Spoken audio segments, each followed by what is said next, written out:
佢哋嘅感言啦。記唔記得過磅會話邊個嗌邊個乜嘢話？呢個時候就要講出佢哋有啲咩同對方講啦。咁有請南方嘅四海先講啦。冇 KO 就係爸爸，爸爸。講多咗啦，係輸係輸。No， 冇咁樣，咁多位，喂，咁多位冇咁樣，阿四海唔應該跪俾我 ，no， 冇。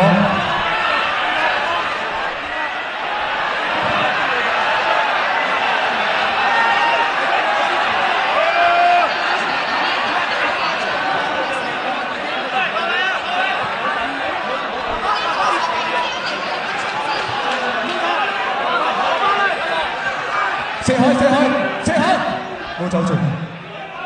我想問大家講，呢一個拳手我真係 respect 佢。我希望大家，佢繼續喺你哋嘅心目中係你哋嘅偶像，永遠都係鳩撚屎嗰四海，唔好因為今日贏咗拳賽，而你哋喺佢心目中冇咗。我覺得今日呢個拳賽我哋打和，冇放棄嘅，俾啲掌聲四海唔該。我講俾你聽，如果四海係操撚到85公斤嘅話，今日輸嗰個係我肯定。佢冇操啫，但係佢體能都依然仲喺度。屌鳩佢啲拳真係好撚重啊！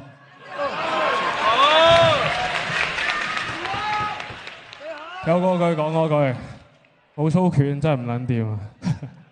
唉，總之講到做到，輸就輸咗，唔該大家。